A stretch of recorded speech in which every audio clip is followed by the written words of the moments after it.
I spoke with Hisyar Ozsoy. He is a member of Turkish Parliament representing Diyarbakir and Deputy Chair of People's Democratic Party. He spoke plainly about the state of the region in the aftermath. The situation is actually a nightmare for people. I am currently now in Diyarbakir, which is one of the towns that was hit by the earthquake, but the damage here is not even comparable to other places I have been to, like Maraş, Adıyaman, and Hatay are almost totally wiped out. Whole districts, whole neighborhoods, they are totally wiped out. So let's hope that, the UN is right in estimating that that toll will be around 55 to 60,000. Many of the people on the ground, actually, they expect even more deaths because there are tens of thousands of people still under the rubble, those collapsed buildings. So that toll may even further increase, and millions of people are devastated in the cold weather. They are living in tents, or they are with their parents, with their families in other towns. So it's a complete survival mood now. When you couple the overwhelming death and the sadness with that growing frustration, I'm sure you have heard the complaints that the Turkish government's rescue and response efforts have been criticized, too slow. What do you believe has not been done by officials? Nothing was done properly, I would say, and it's not just on the day of the earthquake. The 6th and 7th of February. It's not just one day, but as a whole, our governments, not only this one, the current one, but those former governments too, over the last 30, 40, 50 years, we have not been able to prepare our towns, our cities, and our citizens for the earthquake. Everybody knows that this is an earthquake zone. Everybody knows that it's going to happen one day, and tens of thousands of people may die. But I would say, almost nothing significant was done to reduce the damage. You see, that is the important thing. It's about the process. Yes, on the day of the earthquake, they were too slow.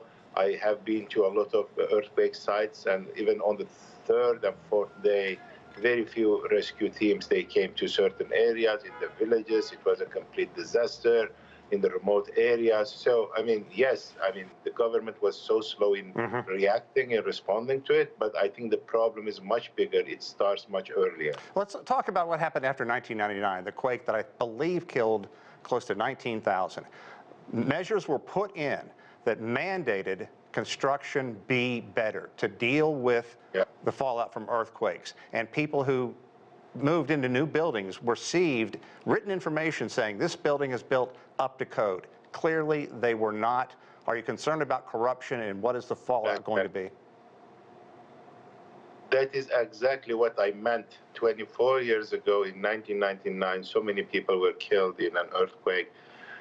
And since then, geologists, scientists, everybody is warning the governments to prepare our towns. But they did take efforts, but it didn't pan out. What happened? Do you believe there was corruption? Did people just ignore? Did they lie?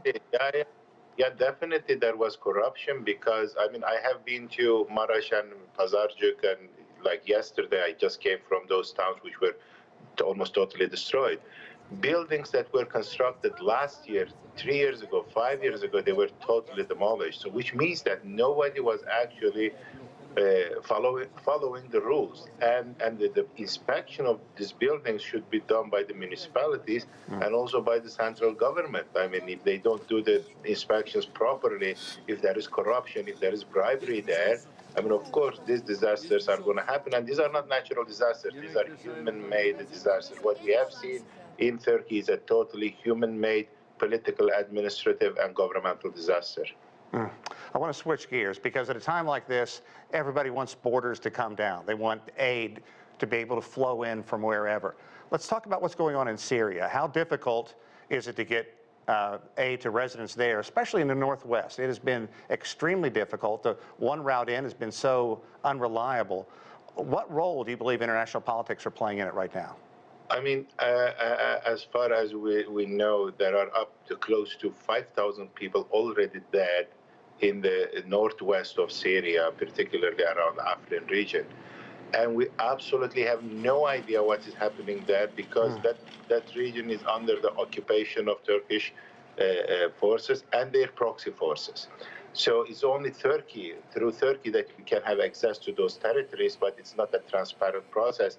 And the international community should put all kinds of pressure to actually let people to go and see what is happening on the ground. Honestly, as Kurdish people, we don't trust those proxy forces who are on the ground, because that was a Kurdish territory which was occupied by some proxy forces of the Turkish government, and we absolutely have no idea what is happening there. And the international community, who turned a blind eye when that particular region was occupied by Turkey-supported all kinds of jihadist forces, they also have the responsibility to see what is really happening to those people. And those borders should be open for humanitarian aid as soon as possible. People are dying there.